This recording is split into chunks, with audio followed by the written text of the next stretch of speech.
Jalen Carter is back at practice, but he's wearing a knee brace? Devonta Smith tells everybody, don't worry, I'm playing versus the Dolphins. Plus, Big Play Slay is back, and it looks like he's gonna play. Lastly, Pro Football Focus mocks a perfect trade for Kevin Byard, the safety out of Tennessee. And why haven't we heard anything on Reed Blankenship's status? What is going on, everybody? I go by Philly Mike, and this is the Philly Talk Podcast, and today we got a lot to get into, but before we do that, Eagle Nation, can I ask y'all for a favor?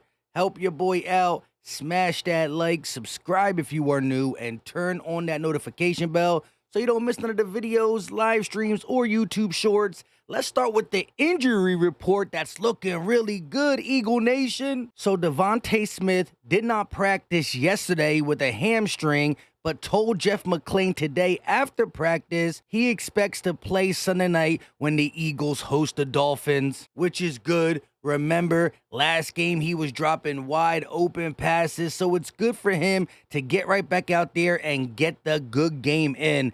And from what I'm hearing, we're going to look at the injury report for the Dolphins, but they're banged up in the secondary just like us. When I saw Smitty move like this in practice today, I knew he was going to play Sunday night versus the Miami Dolphins. You can't move like that with a hamstring, even if you're as smooth as the Slim Reaper. Let's look at Jalen Carter real quick. Back at practice, coming off an ankle injury, but why is he wearing a knee brace on his left knee? Again, people in the comment section on Twitter is telling me, yo, Philly Mike, relax, it's precautionary. I get it, right? But I didn't see him at practice before with a knee brace on, and the injury was his ankle.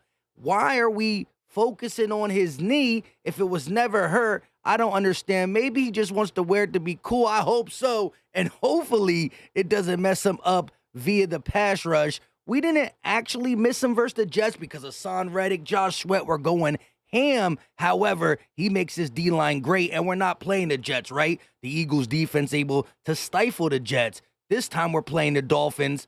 The secondary is going to need to pass rush help, and Jalen Carter can provide that, especially with how good Hassan Reddick is playing. So now you pair these two, both balling out, Josh Sweat as well. We're going to see what this offensive line for the Dolphins has for this Eagles pass rush. However, we are getting pieces back in the secondary. Big Play Slay practice today. We heard on his podcast that he said he's going to be back very soon, and he looks good moving with some nice fluidity. We don't even know what the actual injury was for Big Play Slay, but it's good to see him back.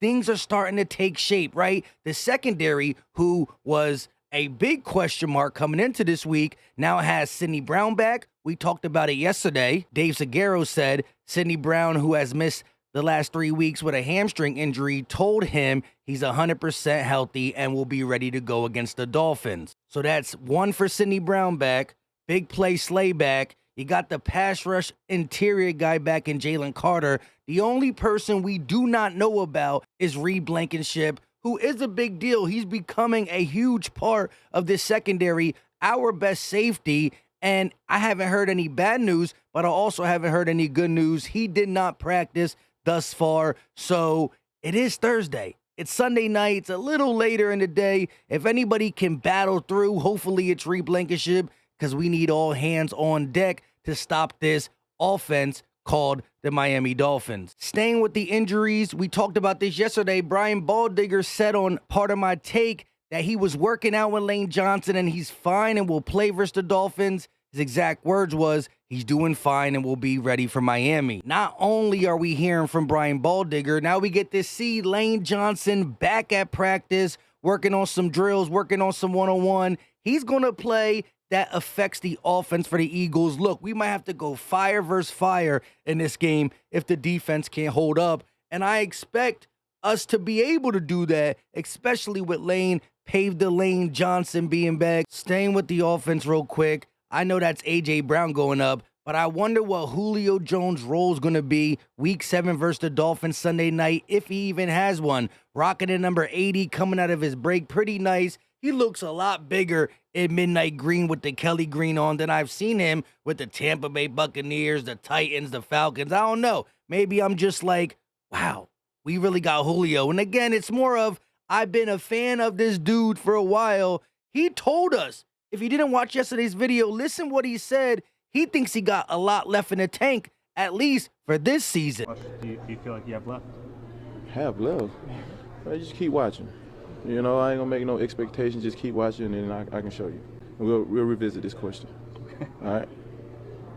Love the confidence, love the confidence. We're going to check out his role Sunday night, and if he doesn't have one, don't get worried, Eagle Nation. He did just get here. He will have a role going forward. Let's get to this mock trade. Pro Football Focus proposed this mock trade. The Eagles receive Kevin Byard, safety from the Tennessee Titans, and the Titans receive a 2025 third-round pick. To me, both teams win. I would have thought it would have been a 2024 third-round pick, but hey, Pro Football Focus is not going to just say anything out of nowhere.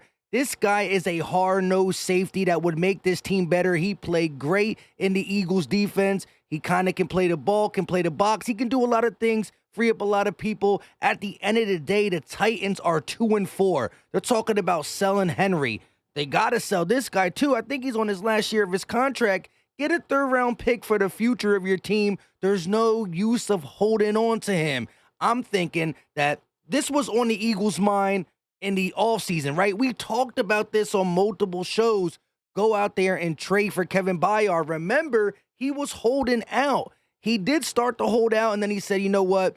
I'm too much of a team player. Again, the dude's from Philly, a team player. He ends up playing. The Titans' defense and offense, that whole team is not good enough, and now they should be looking to sell, right? They got to build for the future.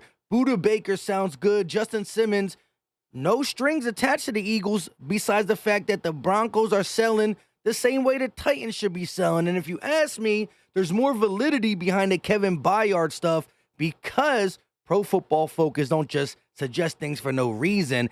And we already had interest in the offseason prior to getting Terrell Edmonds, to seeing Reed Blankenship blossom, drafted Sidney Brown. I'm just saying, Kevin Byard helps this Eagles defense, and that's what needs help, right? That's where all the injuries are happening, right? They played great against the Jets, but we're not going to play the Jets every single week. We need to upgrade the secondary, more importantly, the safety, because we've already seen Evans, who's on IR, Brown get nicked up, Reed Blankenship. For God's sake, we signed Josiah Scott. Brought him back to the roster just because bodies keep hitting the floor. Not just safety, in the secondary in general. We talked about it yesterday, right? Bradley Roby got good news, but not that great news. I would have loved to see him play versus the Miami Dolphins. However, he'll be back in a week or two, so it's better than him going on IR like Justin Evans, but we need to get some more validity into this secondary for sure. We ain't the only ones hurt. Looking at the injury report for Miami Dolphins, this is yesterday's injury report, but Xavier Howard did not practice.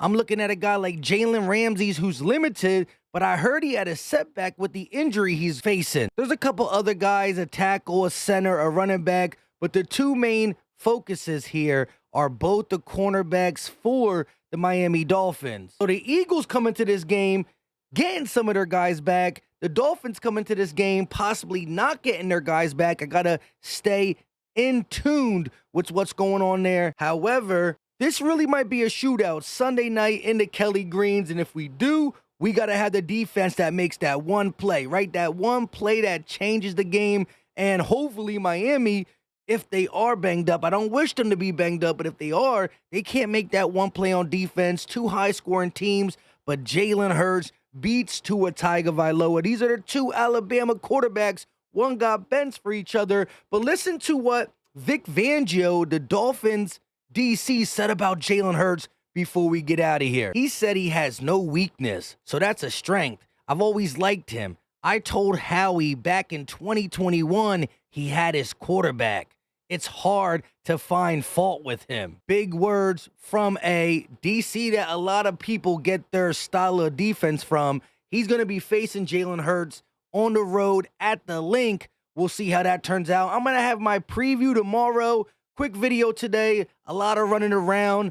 That's life for you. But let me know your thoughts in the comment section, Eagle Nation. Drop the muscle emoji and let me know your score prediction.